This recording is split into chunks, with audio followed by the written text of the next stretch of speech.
iFILM, London.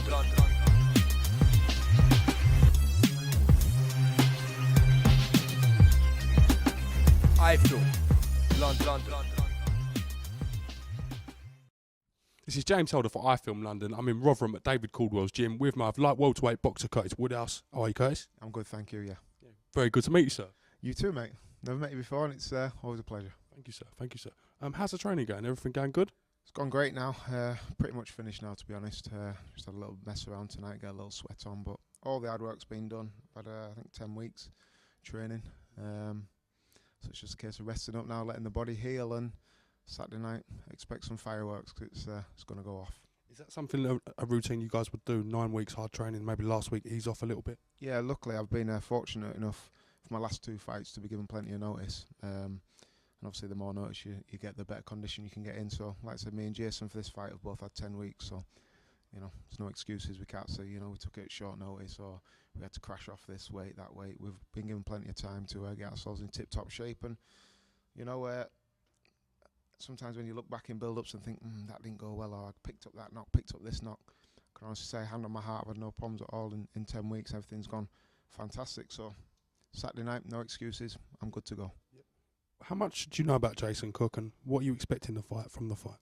Yeah, crazy actually. Cause I was speaking to someone the other day, and before I got into boxing, I tell everyone I was a boxing fan, and I remember Jason Cook actually winning his European title, going to Italy to knock that guy out in 2 rounds. I remember watching it, so it seems strange to be actually fighting Jason Cook after watching him and admiring him. You know what I mean? I know he's a big puncher, tough kid. They all are from the Welsh Valleys, aren't they? They're all tough cookies, and Jason Cook's you know, he'll come down Saturday, and I'm expecting the hardest fight of my life. He's a good fighter, like I said, a lot of respect for him. But if I want to be British champion, like I've told everyone I'm going to be, I've got to come through Saturday night. It's going to be a tough night. But like I said, preparation, I'm ready. You know, I mean, no excuses. I'm ready to let it all hang out. Last fight against Frankie Gavin, I thought you won a lot of respect from a lot of people. Really good fight. Would you say Frankie is the toughest opponent you've been in with so far? He's definitely the most skillful I've been in with. He was very difficult to... I could land jabs and things like that in the occasional right hand, but he was very difficult to nail with combinations. He was very slippery. When I backed him onto the ropes, he was slippery as an eel. He was hard to kind of nail. So he was a good fighter, you know what I mean? Very good. I knew he was good going into the fight, you know what I mean? Didn't have it in my head that I was fighting a nobody. I knew he was a good fighter, and I prepared for that. Very close fight. I went back to my corner before the last round. I said to Glyn, how have you got it? And Glyn said his exact words were, it's fucking close. So I knew it was a close fight. And Boxing News had it a draw. I've had a lot of people tell me they thought I won. I've had a few people said they thought Frankie won. So one of them on my night didn't go my way. So, you know, I'm not one to bitch about, you know, judges and things like that. They've got a tough job in there, and unfortunately for me, I didn't get the decision. That's a great attitude to have, just kind of take it in your stride, you know. Do you think you're working towards something now, like coming from being a professional footballer to now being a boxer? It's quite a strange turn of events. Do you think you've now got your sights set on beating Jason Cook and maybe fighting for a British title? Yeah, definitely. Now, where I am in my career now, I feel more rounded as a professional. You know, I've been in with southpaws, I've been in with big punches, I've lost. You know what I mean? I've won big fights. I feel like I'm experienced now, you know. Whereas when I first started off, everything was new to me. Now I've fought in big arenas, I've fought in big venues, I've fought under pressure. And I feel now's my time, physically, mentally. I believe I'm probably at my peak. Physically, I mean, I'm in unbelievable shape, fantastic shape. And, you know, the plan is, I mean, I don't mind Jason Cook knowing my tactics for the fight. You know, the plan is when the bell goes, I'm ready to fight straight from the off. And set a fast pace, be in his face, throw plenty of shots, make him work. You know, he's no spring chicken. Neither am I. I'm 31. You know what I mean? He's a little bit older, so make him work. And you know, I've said right from the off in this fight, one of us will get knocked out.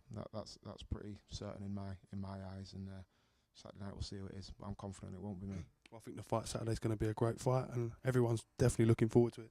Yeah, oh, definitely. I mean, I think Dave said he sold 2,000 tickets already. You know what I mean? For a non-televised show, I mean, you see a lot of fights on Sky don't have that many people in. So the intrigue's there. Like I said, with Jason Cook, sometimes I've had fights before and people said, who are you fighting? And I've been like, oh, Joe Bloggs. And people are like, oh, never heard of him. But as soon as I said, oh, I'm fighting Jason Cook, everyone's initial reaction was, oh, shit, that's going to be a good fight. You know what I mean? When do you get the tickets? Can I have some tickets?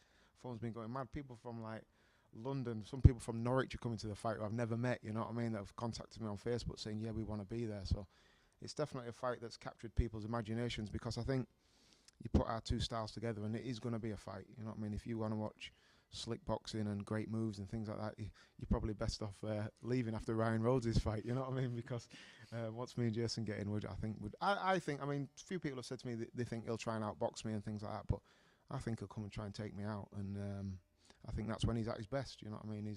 He's a powerful puncher, and I think he'll come centre ring and let his hands go and try and capture with a shot and take me out. I believe that's be interesting to see how much he's got in the tank as well. We'll find out in a few days' time, won't we?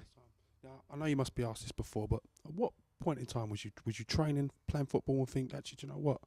I want to switch sports. I want to be a professional boxer. 22. I was 22 years old and realised that I didn't want to play football anymore.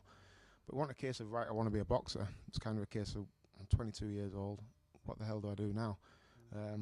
So I just stayed in football because of the simple reason I didn't know what else to do. I wasn't good at anything else. I got one GCSE in school, and that was in PE. You know, so I can only do sport. I'm not the sharpest knife in the drawer. So it's kind of, what do I do? And I scratched around and thinking the only other thing that I like is boxing. But you kind of say to people, oh, I'm going to be a boxer, and they're like, well, you're a footballer. Stop being an idiot. And then I got to, I think, 25, 26, and I thought, if I'm going to start boxing, I'm going to have to start now. I don't want to be 35 and give it a go and get beat up. I think if I turn pro at 26, it gives me 10 years. I've given myself to learn a sport, you know what I mean. You can't do it overnight, especially boxing. So, you know, I've given myself to 36 and I want to be out. So I've got 10 years, you know, and like I said, I'm halfway through. Loving every minute. It's the best decision I ever made, because I wake up every morning and can't wait to go to work, whereas football is the complete opposite. Just fell out of love with the game, and I don't really know why. It's just something that happens in life, in sport. Sometimes marriages, people fall out of love, and it's the same with me with football. Just completely fell out of love with it, and broke my heart, to be honest, because I love playing football, you know what I mean. But when it's the end, it's the end. And now, luckily, I've fallen onto this sport, and you know, giving it my all, put everything into it. And like I said, wake up every morning, can't wait to get to the gym, want to learn, want to become a better fighter, and want to become British champion. Desperate to be British champion. So I know beating Jason Cook will put me a step closer towards it. So 36, maybe we can see you on the cricket pitch, or maybe taking up some darts. What do you reckon after that? I definitely fancy darts, because it must be good to say to the missus I'm going training, which means you go straight to the pub to throw some darts. So it's a sport. I'm definitely well up for that. Okay, well, Curtis, must say thank you very much for your time, and hopefully we can get to see your fight Saturday. And yeah, everyone will be watching with great interest. Great stuff, thank you very much. James Holder with Curtis Woodhouse for iFILM London, Coldwell's Gym. Now, I'm Curtis Woodhouse. You're watching iFILM London.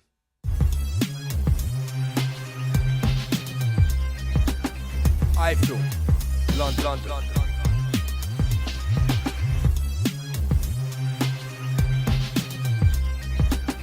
iFILM London.